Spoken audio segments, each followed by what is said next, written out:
An elderly German professor boards the MS Northland with a small medical case. The manifest lists him as Heinrich Weber. He walks straight to his cabin, locks the door, arranges his heart medication, and keeps to himself. Nothing about him stands out. 3 days later, Weber is found dead at his writing desk. Heart pills scattered across the floor. No injuries, no struggle. The ship's doctor declares cardiac arrest, a natural death for a man his age. But something is wrong. A puncture mark is hidden between his toes. His medical kit is too advanced for a refugee. His journals are missing. His luggage has been searched. A radiogram from London identifies the alias. The dead man is not Heinrich Weber.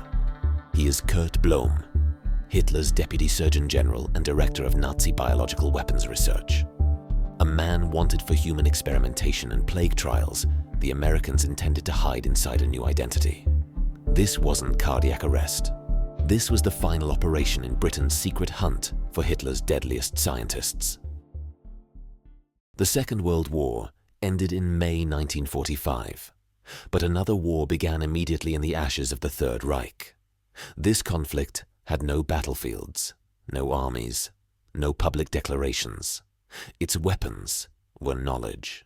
Its soldiers were scientists. Its battlefield was the human mind. The Allied powers discovered that Nazi Germany had developed biological and chemical weapons programs of unprecedented sophistication.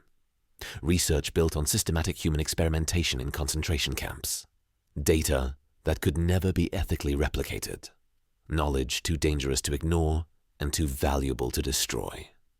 Three powers emerged from victory with the same realization. The United States launched Operation Paperclip with unlimited budgets and presidential authorization, complete immunity from prosecution for any scientist deemed strategically valuable. The Soviet Union dispensed with legal niceties entirely, kidnapping researchers from Allied zones and transporting them to Siberian facilities. Britain countered with Operation Surgeon, more limited in resources, but equally determined in purpose. The stakes were existential. Biological weapons could devastate entire populations. Chemical agents could render conventional armies obsolete. Rocket technology could deliver death across continents. The power that controlled these capabilities would dominate the post-war world. At Nuremberg, Allied prosecutors condemned Nazi doctors for crimes against humanity, medical experiments on prisoners, genocide disguised as research, the systematic dehumanization of human subjects in the name of scientific advancement. But in classified conference rooms, the same governments competed to recruit the men who had conducted those experiments. Their knowledge was too strategic to waste on justice, their expertise too critical to surrender to rivals. This created the central paradox of the post-war intelligence world. The same states that prosecuted war criminals were simultaneously protecting them. The same evidence used for conviction was classified for operational advantage. Justice became secondary to strategic necessity. This is the story of how biological warfare became more valuable than justice, how governments transformed medical knowledge into weapons of mass destruction, and how the hunt for Hitler's scientists became a shadow war between the very allies who had defeated fascism together. In this new conflict, victory belonged not to the righteous, but to those willing to inherit the darkness they had fought to defeat. Kurt Blom was born in 1894 to a family of physicians in rural Bielefeld. His childhood was defined by precision, clean instruments arranged in perfect rows, medical procedures followed with mechanical efficiency. His father treated patients like cases to be solved rather than people to be healed. Young Blom absorbed these lessons completely. Medicine was mathematics applied to biology. Human suffering was data requiring analysis. Healing demanded systematic methodology without emotional interference. At university, he excelled in bacteriology and pathology. While classmates socialized, Blom cultivated bacterial strains in laboratory isolation. He spoke of microorganisms as soldiers awaiting deployment. His professors noted two defining characteristics: absolute attention to detail and complete absence of squeamishness when handling diseased tissue. Blom joined the Nazi Party in 1931, 3 years before most academics. His motivation was bureaucratic rather than ideological. The party promised expanded research budgets, state-funded laboratories, and unlimited access to experimental subjects. He calculated the advantages with clinical precision. His rise through medical administration followed methodical patterns. Deputy Reich Health Leader by 1939, Director of Biological Warfare Research by 1941. His office walls displayed organizational charts showing reporting structures and budget allocations. He managed weapons programs like manufacturing operations. Colleagues described him as polite but distant. He carried the same leather medical bag daily, ate lunch at precisely noon, spoke in euphemisms that transformed horror into clinical procedure. Test subjects became cases. Death became termination of study parameters. Suffering became observable symptomatic responses.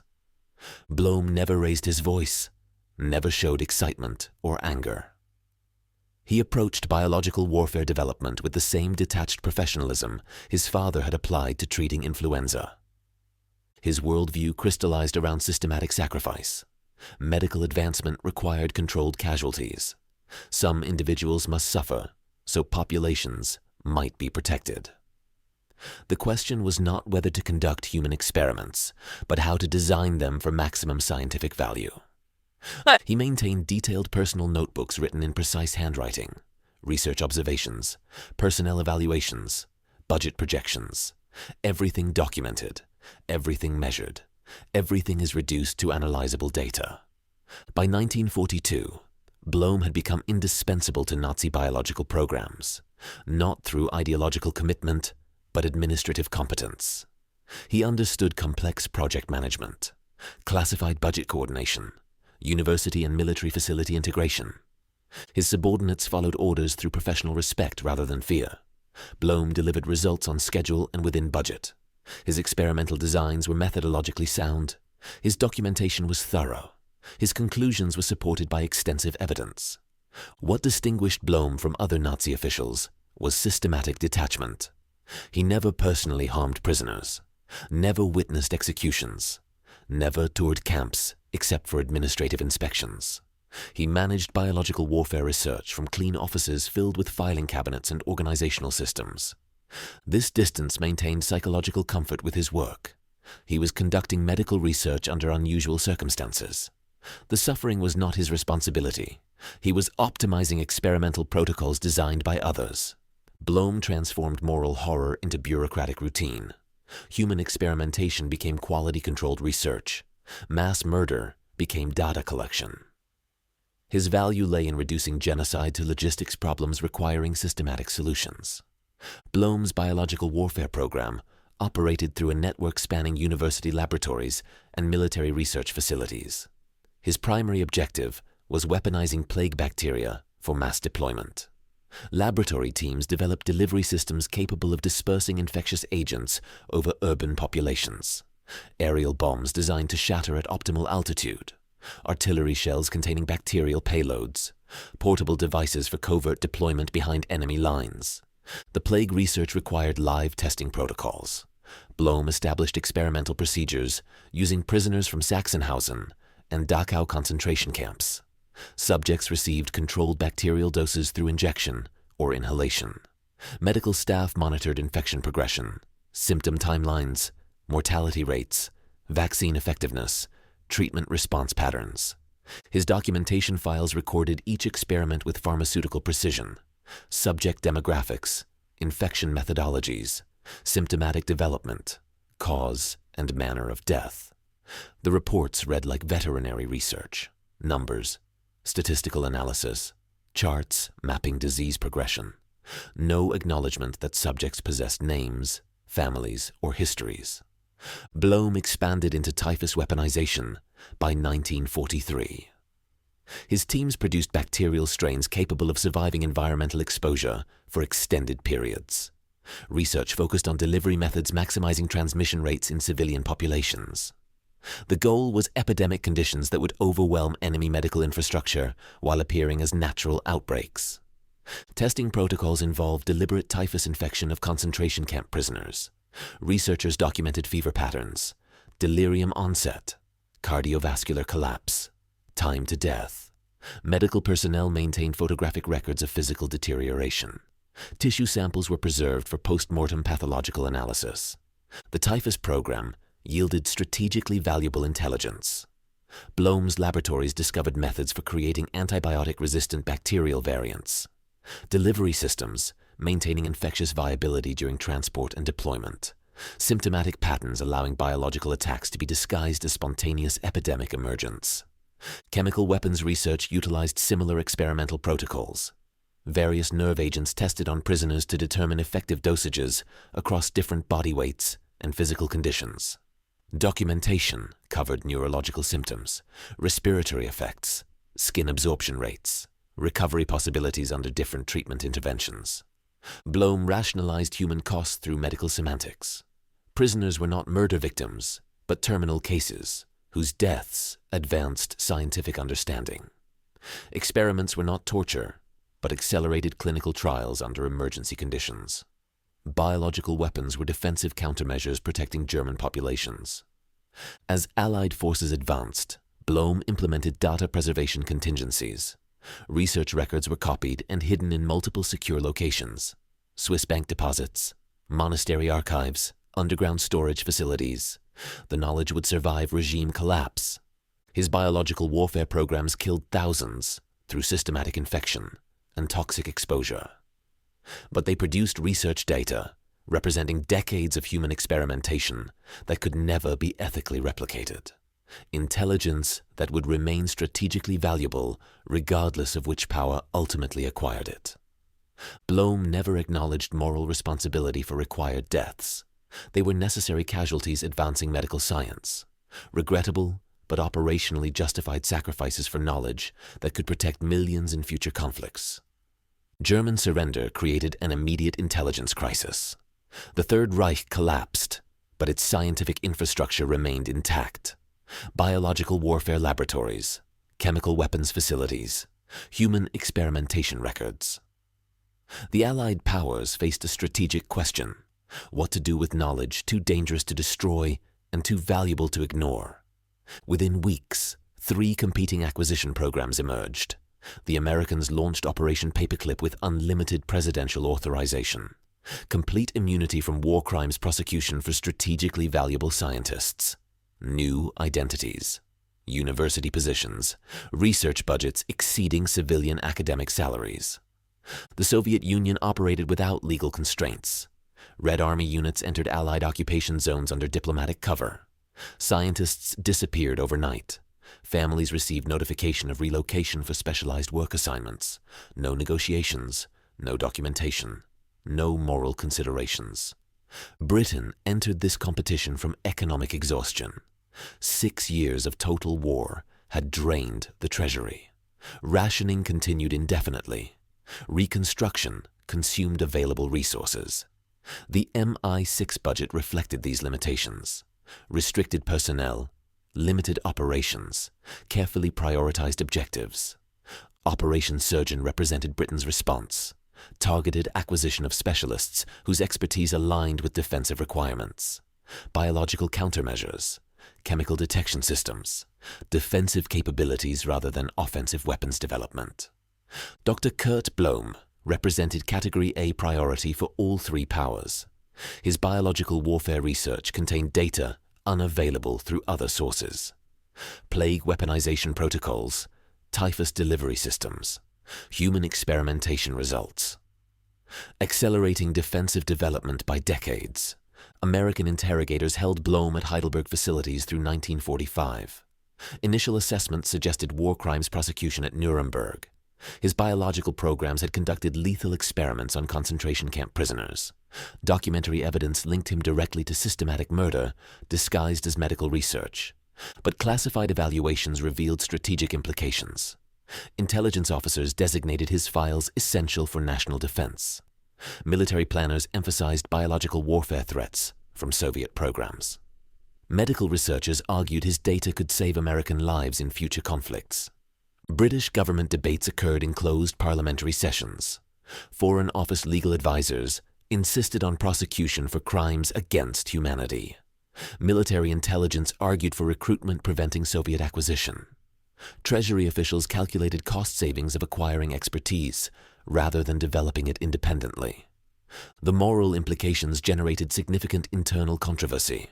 Justice demanded prosecution of war criminals. Strategic necessity required preventing enemy acquisition of biological capabilities. National survival might depend on accessing knowledge gained through genocide. Prime Minister Attlee authorized Operation Surgeon to acquire Blome by any means necessary for British defense. The language was carefully constructed. Acquire, not recruit. Any means necessary, not legal procedures. Defense, not justice. MI6 received operational control with specific parameters. Blome's knowledge must not reach Soviet intelligence. American acquisition required British access to research data. War crimes prosecution became secondary to preventing strategic disadvantage. Intelligence assessments concluded Blome would cooperate with any power offering protection from legal consequences. His motivation was survival, not ideology. He would provide expertise to whoever guaranteed immunity from prosecution. The authorization carried implications. Intelligence officers understood completely. They were not pursuing justice. They were preventing biological warfare capabilities from reaching enemy states. Success would be measured by strategic denial, not legal accountability. Operation Surgeon received resources reflecting priority classification, experienced operatives, technical specialists, communication equipment, operational budget sufficient for extended deployment. Mission objective was elimination by acquisition. Locate Blome before rival services secured cooperation. Extract biological warfare intelligence. Prevent enemy acquisition of capabilities threatening British civilian populations. Dr. Kurt Blome disappeared from American interrogation facilities at Heidelberg on May 12, 1946. His departure was processed as routine medical consultation. Specialized treatment at an undisclosed location. Expected duration, 72 hours. All documentation appeared authentic. The receiving facility had no record of any transfer request. Mentiem, MI6 Station Chief Jeffrey McDermott received notification through standard intelligence sharing protocols. American officials described it as administrative confusion, paperwork errors, bureaucratic miscommunication during post-war occupation management. McDermott assessed it differently. Operation Paperclip had systematically relocated high-value scientists before announcing recruitment decisions. The pattern suggested deliberate exfiltration rather than clerical error. British surveillance teams monitored American military movements through occupied territory. Communication intercepts identified references to medical transport and Camp Dustbin, a classified American interrogation facility near Frankfurt. Official requests for information received evasive responses. The breakthrough came through ecclesiastical intelligence. Father Johannes Steinberg, at Kloster Ettal Monastery, contacted British liaison officers about unusual American activity. Military personnel requesting displaced person documentation, financial donations for humanitarian services, temporary accommodation, requests for civilians with sensitive backgrounds. Kloster Ettal operated known rat lines for fleeing Nazi officials. The monastery provided false identity documents in exchange for monetary contributions. American intelligence had established operational relationships with these networks. British agents investigating monastery records discovered evidence of recent document production, identity papers for Dr. Heinrich Weber, professor of internal medicine, medical credentials backdated to pre-war university appointments, academic references from institutions in Soviet territory, making verification impossible. Passenger manifest analysis from Southampton and Liverpool revealed multiple bookings for Dr. Heinrich Weber on Atlantic crossings. The pattern suggested systematic identity preparation rather than individual refugee processing. Intelligence analysis identified the most recent booking. Dr. Heinrich Weber, Cabin 47, MS Northland, Southampton to New York. Departure, May 16th. Timing aligned perfectly with Blome's disappearance from Heidelberg. Photograph comparison confirmed probable identity match. Height, build, age, distinguishing characteristics consistent with intelligence files. Medical background provided logical cover for a biological warfare specialist traveling with scientific equipment. Communication intercepts revealed American plans to transport Blome to Fort Detrick Biological Research Facilities in Maryland. Once on American soil, he would disappear into classified programs. British intelligence would lose access permanently. McDermott transmitted priority authorization requests to London. Operation Surgeon Activation for immediate interdiction mission. Time constraints: 18 hours before MS Northland reached international waters beyond British jurisdiction. Authorization arrived within 6 hours. Operational approval confirmed. Resources committed. Field team deployment authorized. The hunt for Hitler's biological warfare chief would conclude aboard a passenger vessel carrying refugees toward American sanctuary. MI6 activated Operation Crown Tide at 0800 hours, May 15th. The code name reflected operational parameters: maritime environment, tidal time constraints, strategic acquisition requirements. Classification: most secret. Distribution: limited to personnel with biological warfare clearances. International maritime law prohibited vessel seizure in international waters without hostile action declaration. British naval interdiction would constitute an act of war against civilian shipping. Diplomatic consequences would exceed operational benefits. Alternative methodology required covert insertion before departure. MI6 operatives would board as legitimate passengers with authentic documentation. Mission completion within territorial waters, under natural circumstances avoiding legal complications. Section 9 provided operational personnel from technical specialist divisions. 3 operatives selected for complementary cover identities and mission-critical capabilities. Extensive covert operations experience. Fluent German for target communication. Dr. James Morrison received primary operational responsibility. Cover identity: ship's assistant medical officer, transferred from Liverpool Regional Hospital due to staffing shortages. Medical credentials were authentic, enhanced through documentation networks. Role provided legitimate cabin access, passenger medical records, and authority to declare medical emergencies. Morrison's background included Royal Navy Medical Service and Fort Monkton intelligence training, toxicology, and forensic medicine specialization. Previous operations in occupied Germany involving scientific interrogation. Physical description: average height, professional demeanor, unremarkable appearance. Sarah Whitfield operated under medical photographer cover. Official assignment: documenting displaced persons for refugee relief organizations. Camera equipment provided surveillance capabilities and passenger observation justification. Film processing chemicals offered tactical options for evidence elimination. Whitfield possessed surveillance photography and communication systems experience. Previous Eastern European assignments involving scientific observation. Cover legend: established through existing relief organization contacts. Equipment included medical photography supplies and concealed communication devices. Captain William Hayes assumed passenger manifest clerk responsibilities. Cover identity: shipping company administrative officer, managing documentation, and cabin assignments. Access to passenger records, boarding manifests, communication facilities. Authority to modify accommodations and coordinate with port authorities. Hayes possessed maritime intelligence experience and merchant shipping credentials. German and French language skills for international passenger communication. Role enabled passenger surveillance without operational suspicion. Equipment specifications reflected mission requirements. Insulin overdose kit: pharmaceutical-grade insulin sufficient to induce cardiac arrest. Injection sites undetectable without specialized forensic examination. Hidden camera systems utilized modified medical equipment housing. Communication equipment concealed within medical monitoring devices. Safe house operations coordinated through Scotland Yard Special Branch. Document forgery produced authentic ship personnel credentials, medical licenses, passenger documentation. Cover legend establishment included backdated employment records and professional references.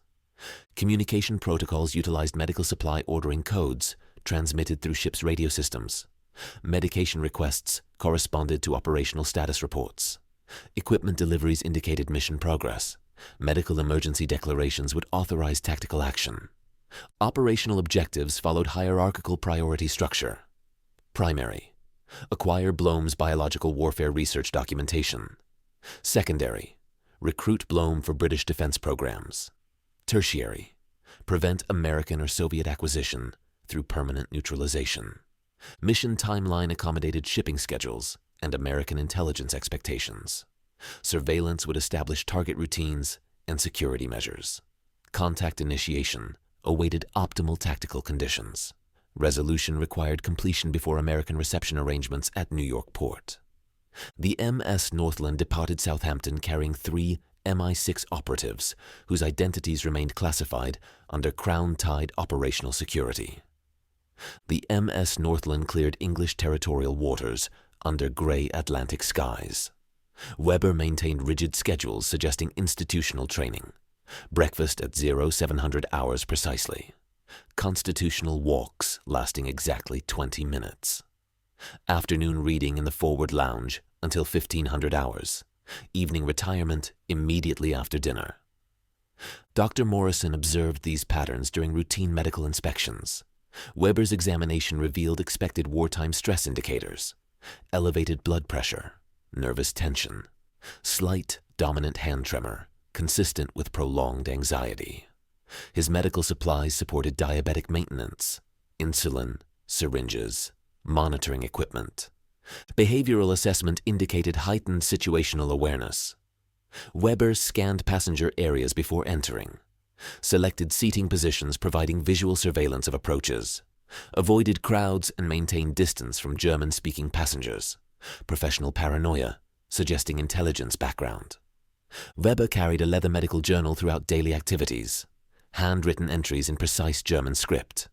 Content appeared to be medical observations and mathematical calculations, possibly reconstructing research data from memory. The journal never left his immediate possession. Sarah Whitfield documented passenger activities through relief organization photography. Weber appeared peripherally in several photographs, but actively avoided direct camera contact. His awareness of photographic surveillance confirmed intelligence training. Surveillance photography revealed cabin activities through porthole observation. Evening periods involved extensive writing in multiple notebooks. Mathematical calculations covered systematic paper arrangements. Scientific diagrams suggested biological research reconstruction, possible memorization of biological warfare data for American delivery. Communication intercepts identified suspicious passenger activity beyond Weber's presence. 2 American passengers maintained irregular shore station contact through the ship's radio facilities. Communications referenced cargo delivery schedules and customs coordination using language patterns suggesting intelligence operations. American escort identification proved challenging due to professional operational security. Surveillance revealed coordinated behavior between passengers in cabins 23 and 38. Synchronized meal schedules, parallel deck walking patterns, shared observation of Weber's activities, probable military intelligence personnel providing security escort. Weather deteriorated significantly on day 3. North Atlantic storm systems produced heavy seas and restricted passenger movement to interior spaces. The storm provided operational advantages: reduced visibility, confined locations, limited escape routes, natural activity cover. Weber's storm behavior revealed additional intelligence value. Rather than remaining confined like most passengers, he continued writing with increased intensity. Storm isolation provided an unobserved research reconstruction opportunity. Medical journal entries expanded significantly during confined periods. Morrison received encrypted communication from London during storm conditions. Medical supply priority message indicated operational authorization for immediate action. Weather window provided optimal tactical conditions. American escorts were confined to cabins with severe seasickness. Target isolation in cabin 47 created intervention opportunity. Storm conditions eliminated deck surveillance and restricted passenger movement to essential activities. Corridor traffic reduced to minimum for meals and emergencies. Ship's crew focused on navigation rather than passenger monitoring. Background noise from wind and waves would mask operational sounds. Final intelligence assessment concluded optimal mission conditions existed within a 12-hour window. Target isolated in a private cabin. American escorts incapacitated by seasickness. Weather providing operational cover. Ship's medical authority established. Natural death scenario plausible due to storm stress on elderly passengers. London authorized medical emergency protocol. Mission parameters shifted to immediate tactical implementation. Dr. Morrison prepared an insulin overdose kit and cabin entry procedures. The storm that confined 847 passengers would provide cover for Operation Crown Tide's final phase. 0347 hours. Storm conditions provide optimal operational cover. Dr. Morrison responds to fabricated medical emergency call. Cabin 47. Passenger experiencing severe cardiac distress. Immediate intervention required. Morrison proceeds through storm-battered corridors, carrying medical emergency kit, enhanced with operational supplements, insulin vials, precision syringes, cardiac medications for scene staging. The equipment appears routine to casual observation. Cabin 47 remains locked from interior. Morrison utilizes master medical key authority and enters without announcement. Standard emergency protocol for unconscious patients. Legal justification for immediate intervention without consent. Weber sits alert at his writing desk. Medical journals scattered across available surfaces. Mathematical calculations cover systematic paper arrangements. Biological diagrams suggest research data reconstruction. The leather medical journal lies open to detailed chemical formulas. Morrison identifies himself quietly. Dr. Weber, British intelligence. We need to discuss your situation. Weber's response is measured. I wondered when someone would arrive. The Americans promised protection. Are you here to arrest me? Morrison explains recruitment offer with professional detachment.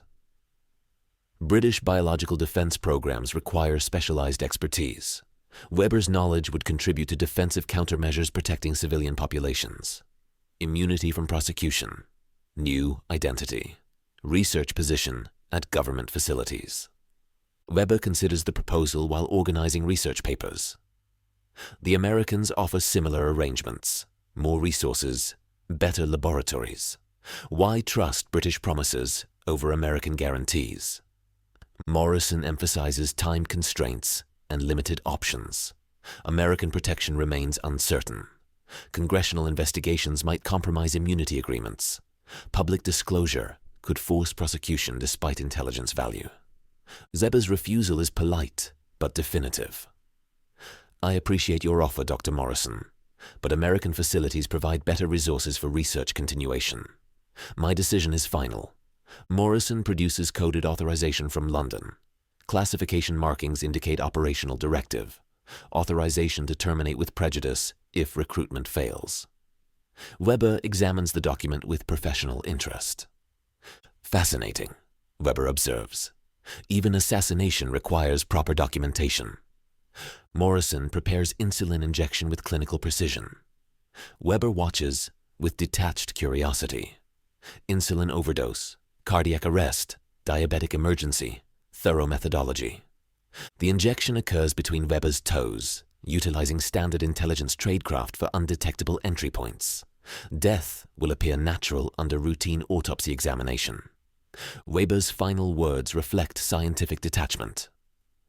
Biological warfare ultimately claims all practitioners. My research survives regardless of which power acquires it. Morrison stages the scene with medical authenticity. Scattered diabetes medication, empty insulin vials, evidence of self-medication attempts, heart medication suggesting cardiac emergency response, whiskey bottle indicating medication interaction. Emergency discovery occurs during Morrison's routine morning rounds. Cabin 47 passenger found unconscious.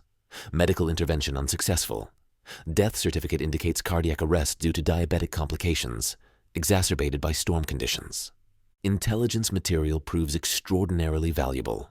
Weber's reconstructed research includes biological delivery systems and human experimentation data. The leather journal contains decades of classified research, compressed into portable format. American escorts remain incapacitated by seasickness during discovery. No suspicious activity observed. Natural death explanation accepted without investigation. Weber's true identity remains classified under passenger privacy procedures. The final operation in Britain's hunt for Nazi biological weapons expertise concludes with perfect operational security. The official record filed at Southampton documents Dr. Heinrich Weber's death as cardiac arrest due to diabetic complications during severe weather, maritime medical emergency, natural causes, routine processing for elderly refugee passengers experiencing wartime stress, and inadequate medical care. MI6 operational debrief classifies Weber's biological warfare intelligence as strategically critical for British defence programmes. His reconstructed research data accelerates defensive countermeasure development by 15 years. Plague delivery systems, typhus weaponization, human experimentation results that could never be ethically replicated. American intelligence suspects foul play, but lacks evidence for formal accusations. OSS personnel report inconsistencies in death circumstances. Medical supplies appeared excessive for diabetic care. Cabin positioning suggested surveillance rather than random assignment. But storm conditions obscured forensic evidence, and diplomatic protests would reveal covert escort operations. The biological warfare intelligence gathered through Operation Crown Tide contributes directly to Britain's Porton Down research facility expansion. Defensive vaccine programs, chemical detection systems, strategic capabilities that position Britain as a technological partner rather than a dependent ally in biological warfare defense. The MS Northland continued regular Atlantic service until 1967. Cabin 47 accommodates thousands of passengers during 2 decades of immigrant transport.